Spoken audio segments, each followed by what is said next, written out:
Kwanza niruhusu nitumie fursa hii kuipongeza timu yangu ya kazini, timu ya Simba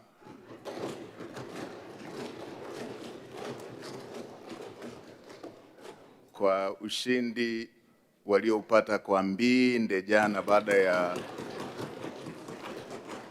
baada ya kushindwa kufanya hivyo kwa takriban michezo 8 mfululizo iliyopita. Mheshimiwa Spika,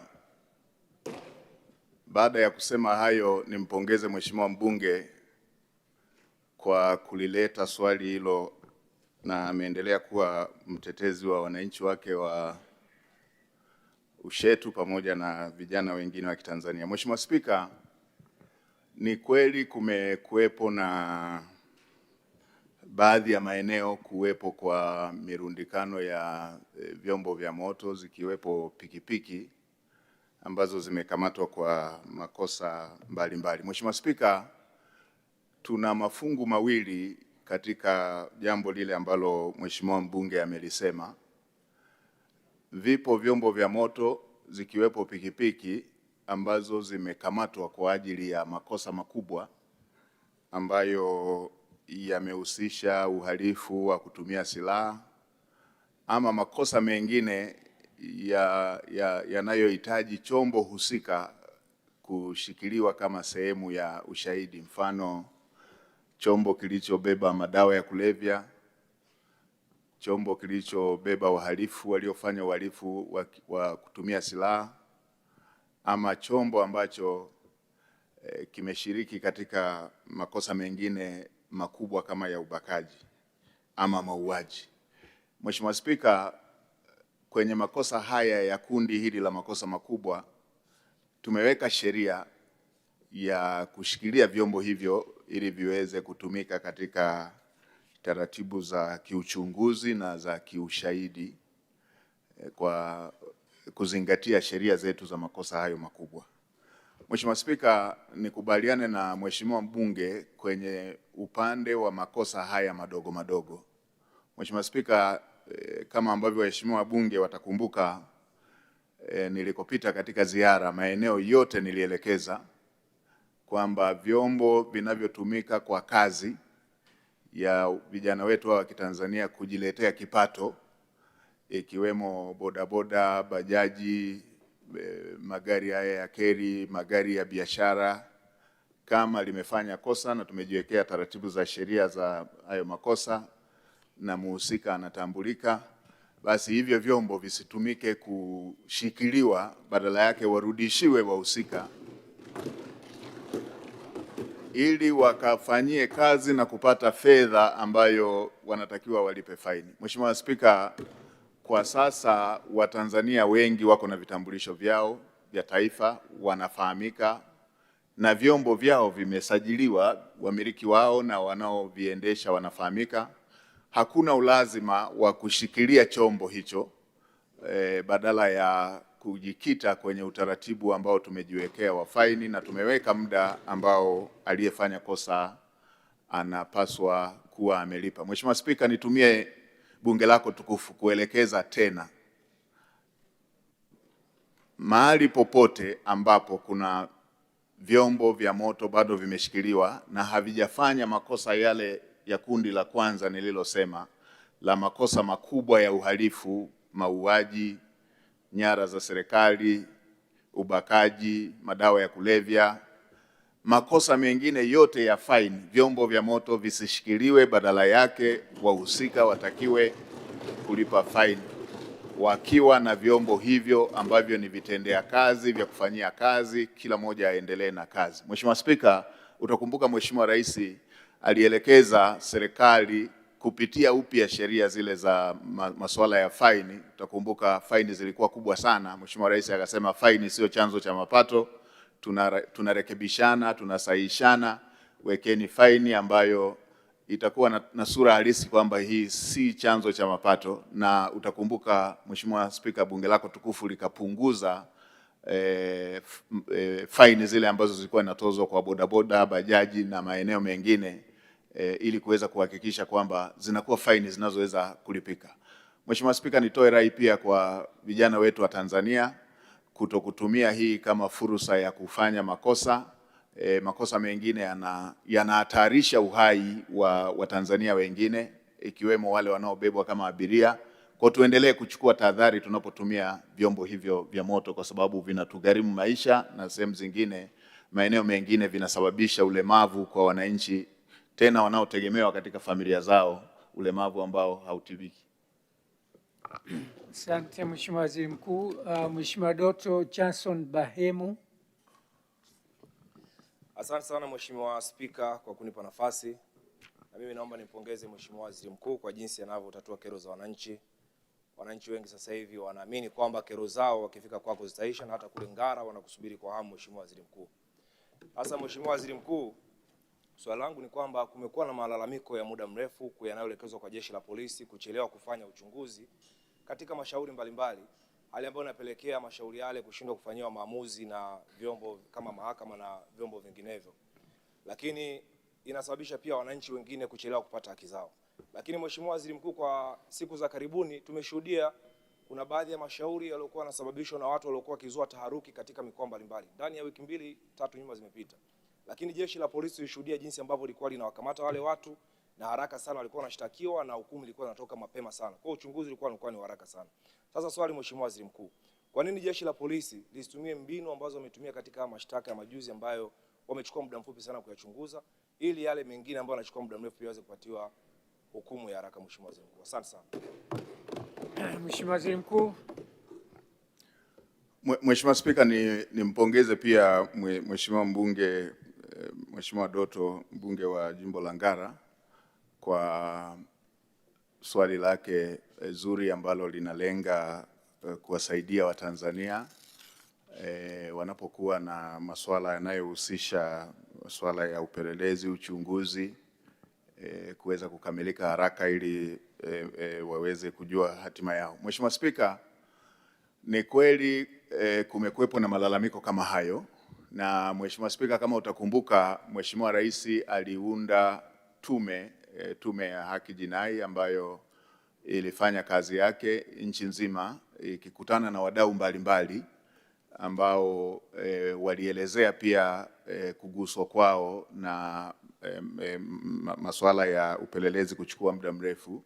Mheshimiwa Spika, tayari tume ile iliwasilisha taarifa yake kwa Mheshimiwa Rais, na tayari utekelezaji wa mapendekezo ya tume ile umeanza, ambapo katika baadhi ya mapendekezo hayo na utekelezaji wake unayagawa makosa.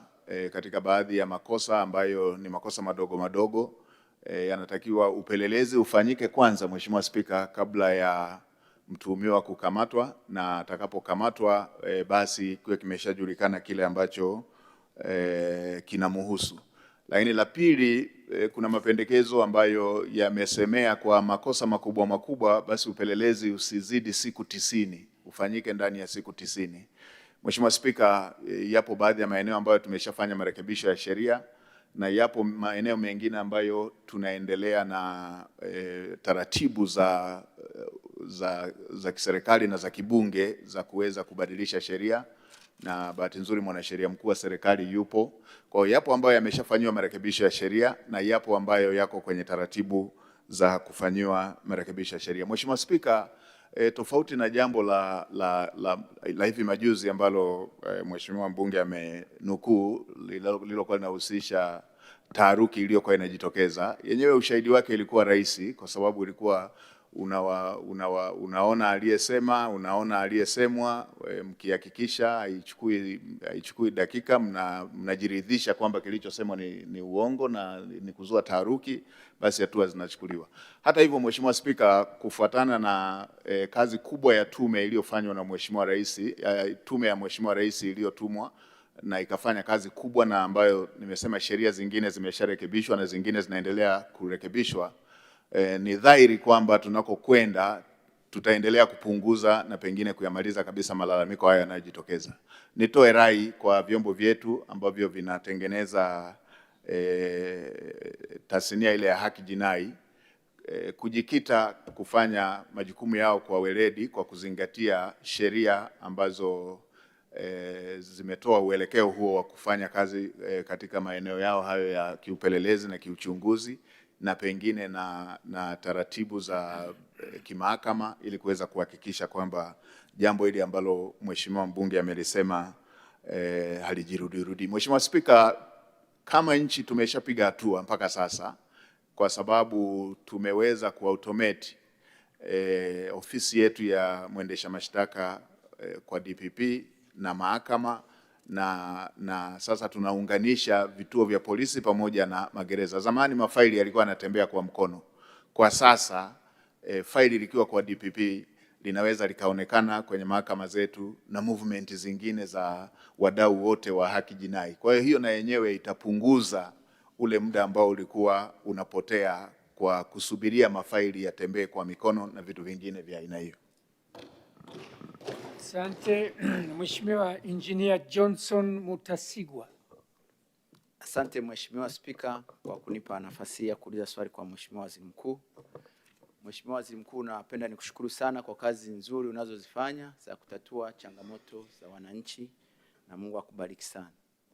Nilikuwa napenda kuuliza swali langu moja. Kwa sasa Mheshimiwa Waziri Mkuu, vijana wengi sana wamejiajiri katika idara au katika kuendesha pikipiki katika nchi yetu.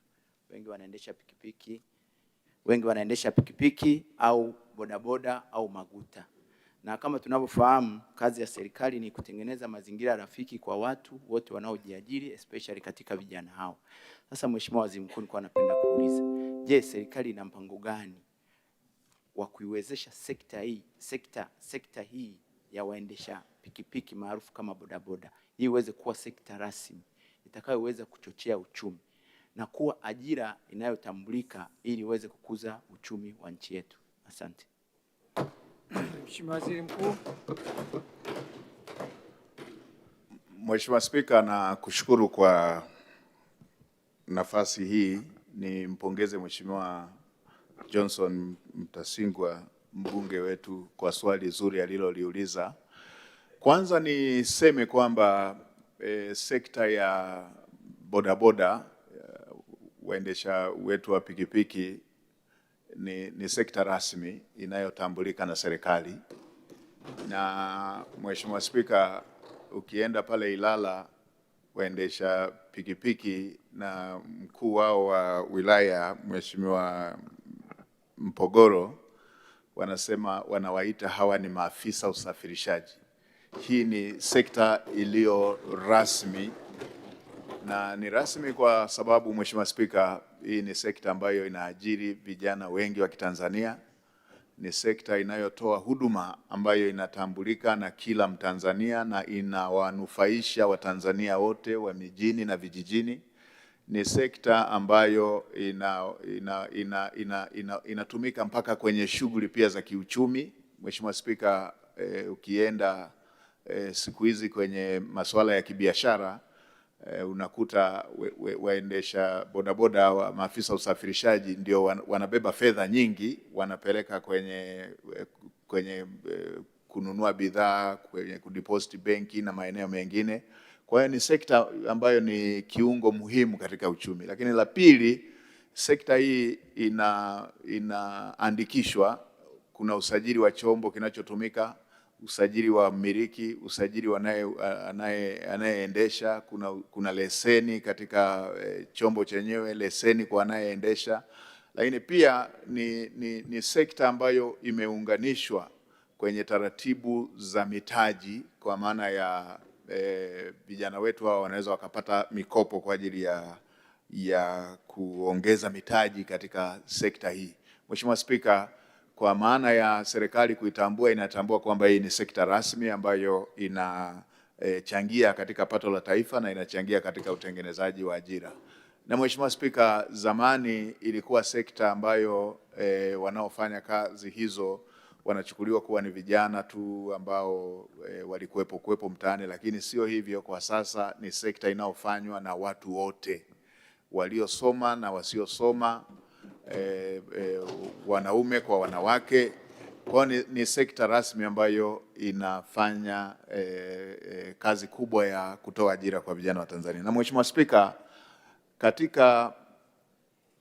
Katika ahadi za siku 100 za Mheshimiwa Rais ambapo alitoa takriban bilioni 200 kwa kusaidia vijana, baadhi ya vijana ambao wamenufaika na fedha hizo ni pamoja na vijana ambao wako katika sekta hii. Nitoe rai kwa ofisi zetu zote za serikali, ofisi zetu za udhibiti, wanapokutana na vijana hawa watambue kwamba wanakutana na sekta ya muhimu ambayo inachangia katika kutengeneza ajira, inachangia katika kutengeneza pato la taifa, inachangia katika kuinua kipato cha mtu mmoja mmoja katika familia zetu. Kwa hiyo pale ambapo vijana wetu hawa wanahitaji uwezesho, wawezeshwe na watambue kwamba serikali iko pamoja nao katika kuhakikisha kwamba shughuli yao hii inakuwa na ufanisi. Na Mheshimiwa Spika, kila eneo katika nchi hii pana vijana ambao wanatoa huduma hizi mijini na vijijini. Kwa hiyo ni sekta muhimu na sisi kama serikali tunaitambua na tutaendelea kadri tunavyopata pia na ushauri wa wabunge kuendelea kuboresha mazingira ya vijana wetu wanaofanya kazi hizo ili waweze kufanya kazi kwa ufanisi mkubwa zaidi. Asante. Mheshimiwa Abdul Yusuf Maalim. Asante sana Mheshimiwa Spika kwa kunipa nafasi ya kuweza kumuuliza swala Mheshimiwa Waziri Mkuu. Mheshimiwa Waziri Mkuu, kwa niaba ya wananchi wa Jimbo la Amani, kwanza na sisi tunakupa pongezi kwa kazi nzuri ambayo unaifanya kumsaidia Mheshimiwa Rais kwenye kutatua kero za nchi hii. Lakini swali langu lipo kama hivi ifuatavyo. Mheshimiwa Waziri Mkuu, serikali ya Jamhuri ya Muungano wa Tanzania inayoongozwa na Rais Daktari Samia na serikali ya Mapinduzi ya Zanzibar inayoongozwa na Rais Dr. Hussein Ali Mwinyi inafanya juhudi kubwa ili kuhakikisha watalii wanaongezeka nchini ili kukuza pato la taifa letu. Je, serikali ina mpango gani wa kuhakikisha watalii wanaongezeka ili kuweza kukuza pato kwa kupitia mashindano ya mpira ambayo yatakuja kuwa kwenye nchi ya AFCON ambayo Tanzania itakuwa ni mwenyeji wa mashindano haya? Mheshimiwa Waziri Mkuu. Mheshimiwa Spika, na kushukuru, nimpongeze Mheshimiwa mbunge kwa swali zuri alilolileta. Ni kweli Tanzania kwa pamoja na nchi majirani ya Kenya na Uganda wataandaa kwa pamoja mashindano ya AFCON yanayotarajiwa kufanyika mwaka kesho. Mheshimiwa Spika, serikali chini ya Daktari Samia Suluhu Hassan na serikali ya Mapinduzi Zanzibar chini ya Daktari Hussein Mwinyi wamefanya hatua kubwa ya kuandaa miundombinu ili kuweza kuhakikisha kwamba mashindano haya yanafanyika kwa ufanisi. Hata hivyo, kwa upande huu ambako Mheshimiwa mbunge ameuliza kuhusu ni namna gani tutaongeza watalii ili kuweza kunufaika na uwenyeji huo wa mashindano hayo, jambo hilo halijabaki nyuma katika mikakati. Mheshimiwa Spika, baadhi ya mikakati ambayo inaendelea hadi sasa ni kuwa na kamati ambayo inaandaa utaratibu mzima ndani ya serikali wa namna ambavyo sekta zitajipanga kuweza kuhakikisha kwamba tunanufaika na mashindano hayo. Mheshimiwa Spika, timu za wataalamu za kisekta na timu ya wataalamu ya ndani ya serikali wanaendelea kubainisha kukamilisha mkakati wa kuweza kunufaika na mashindano haya ambayo yatafanyika hapa nchini. Moja ya mikakati ambayo tunaifanya, Mheshimiwa Spika, kwenye kila viwanja vitakavyotumika kwa mashindano tumeandaa mazingira ya kuweka matoleo ya kibiashara, uwezeshaji wa kibiashara ili vijana wetu wajasiriamali, wafanyabiashara waweze kunufaika na wale wageni ambao watakuwa wanashiriki katika mashindano hayo. Moja ya mazingira tunayoandaa katika viwanja vitakavyotumika kwa mashindano, katika viwanja vitakavyotumika kwa mazoezi ni kuandaa barabara na viwanja vya kuweza kuweka bidhaa, na barabara hizo zitakuwa na taa ambapo biashara inaweza ikafanyika masaa 24 bila kuwa na shida yoyote ya masuala ya kiusalama.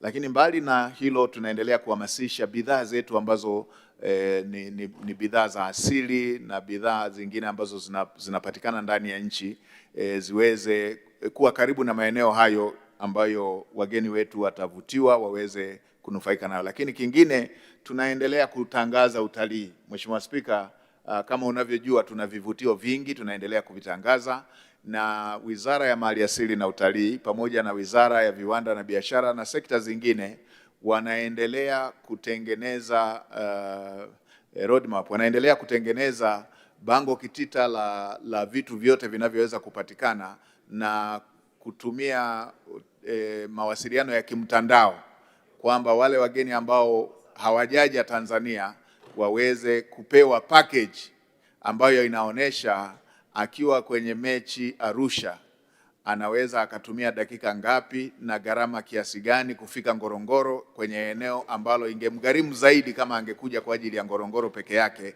kwamba sasa hivi atacombine, amekuja kwenye mechi na hata mechi ikiisha tu anaweza akatumia dakika 20 mpaka 30 ameshafika Arusha National Park. Anaweza akatumia dakika 40 mpaka dakika 45 ama lisali moja ameshafika mpaka Ngorongoro.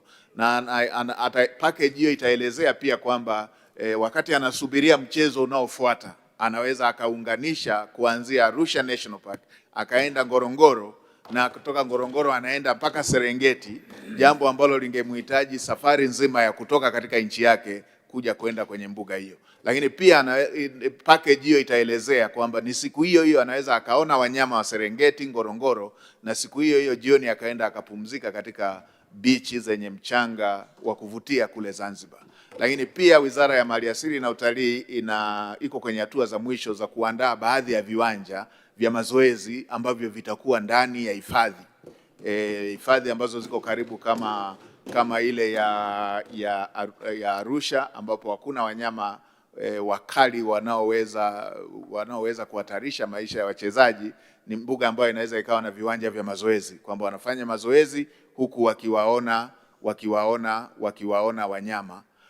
Hivyo hifadhi kama ya Mikumi ambako kwa sasa kuna SGR inaenda mpaka maeneo hayo ya hifadhi, na yenyewe itakuwa moja ya package ambayo inaweza ikasema kwamba utamaliza mechi, wakati unasubiri mechi inayofuata unaenda kwenye hifadhi. Kwa hii itaendelea kuwashawishi wale ambao walikuwa wanapanga kuja tu kwa ajili ya utalii waone kwamba wanaweza wakatengeneza package hiyo ya pamoja, ashuhudie mashindano na wakati ule ule aweze kwenda kujionea vivutio vya tofauti kabisa ambavyo huwezi ukavipata nchi yoyote duniani except unaweza kuiona tu ukiwa hapa Tanzania. Mheshimiwa Spika, tunatambua kwamba maeneo haya ni mengi, hatuwezi kuyasemea yote hapa, lakini nilihakikishie bunge lako tukufu kwamba serikali kupitia sectors na kamati ya pamoja ya kitaifa tunaendelea na kuweka hiyo package na kuitangaza kupitia balozi zetu na kutangaza kupitia mitandao ya kijamii, ili wenzetu watalii kutokea katika maeneo tofauti tofauti waone umuhimu wa kuja na kuwa watakuwa wamepunguza gharama kwa kuja kuona mashindano hayo, na wakati ule ule waunganishe na masuala ya utalii. Asante sana Mheshimiwa Waziri Mkuu, huyo ndo mbunge wetu wa mwisho. Nikushukuru sana kwa majibu mazuri.